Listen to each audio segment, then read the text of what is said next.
And the summer of 1590, John White stepped off his ship onto the shores of Roanoke Island, hoping to embrace his family and the people of his colony.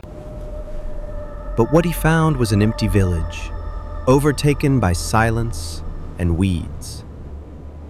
Every house was gone. Every soul had vanished. The only trace left was one word, carved into a wooden post: CROATOAN. This is the story of America's first English colony, and one of its most enduring mysteries. Our story begins 6 years earlier, when White and other explorers sailed across the Atlantic, determined to establish a foothold on the coast of North America. They chose Roanoke Island, located along what is now North Carolina's treacherous Outer Banks. It was strategically placed, hidden from Spanish ships, yet close enough to the ocean for resupply. But the island was not empty. Native peoples had long called this region home, and initially they welcomed the strangers. Relations soured quickly, though. Starvation, misunderstandings, and European diseases shattered any sense of goodwill. By 1586, tensions had exploded into open violence. The Roanoke colonists lashed out in fear, and their governor, Ralph Lane, led a brutal raid against a local village, killing the chief. When Sir Francis Drake passed by on his way back to England, the surviving colonists eagerly abandoned Roanoke. Only a handful of men were left behind, and they too disappeared without a trace. Undeterred, John White convinced Sir Walter Raleigh to try again. This time, they would bring women and children.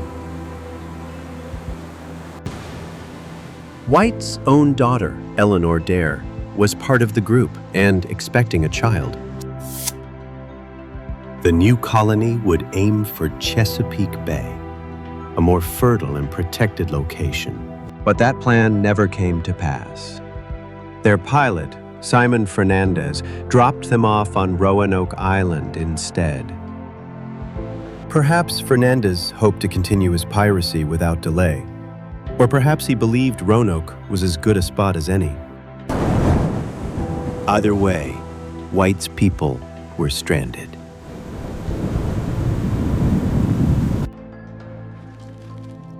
They discovered only ruins. The 15 men left behind by an earlier English voyage were nowhere to be found.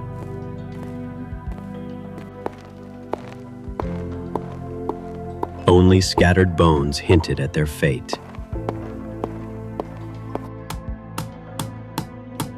The colonists rebuilt what they could and began to fear the island itself. White's granddaughter, Virginia Dare, was born less than a month after arrival, becoming the first English child born in the New World. But food was already scarce, and without fresh supplies, they were doomed. The colonists begged White to return to England for help. Heartbroken, he left in August 1587. What he couldn't have known was that war with Spain would keep him away for 3 long years. When he finally managed to return in 1590, Roanoke was empty. The only clues White found were the carvings. One on a tree read CROATOAN, the other simply CROATOAN. According to White, these inscriptions were a prearranged sign. If the colony moved, they'd carve the name of their destination. CROATOAN was the name of a nearby island, and its people, friendly locals who had once been their allies. But CROATOAN was also an island, not the mainland as they had discussed. That discrepancy raises troubling questions. Did they leave in a panic? Were they forced? White hoped to search CROATOAN Island, but a sudden storm forced his captain to sail home.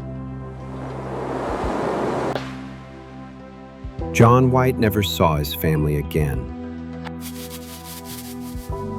So what happened to the Lost Colony of Roanoke?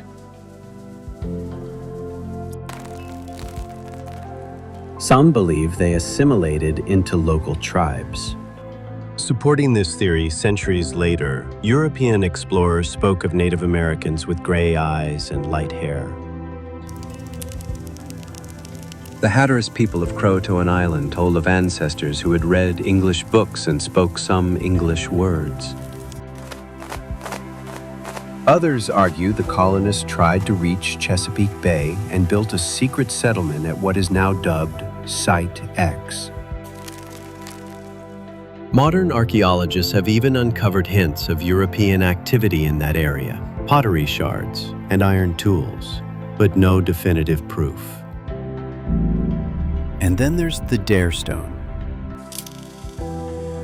Found in the 1930s, this strange slab claimed to bear Eleanor Dare's last words, describing attacks, sickness, and death. Almost all these stones were proven fakes, but the first one remains a puzzle. Its inscription and weathering don't fit the usual profile of a forgery, as if something hidden beneath stone. Yet its origins are forever tainted by scandal. In 2012, a final twist surfaced. Researchers examining White's old map discovered patches pasted over certain spots.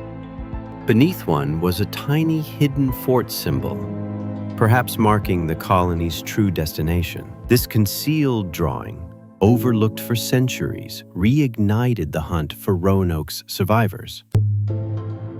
More than 400 years later, we still don't know what happened to the lost colony. Were they slaughtered by enemies, taken in by Croatoans, or did they trek inland and create a new home? Perhaps their story will forever haunt the winds of the Outer Banks. A quiet reminder that some mysteries never fully disappear. And maybe, if we keep searching, one day we'll uncover the truth.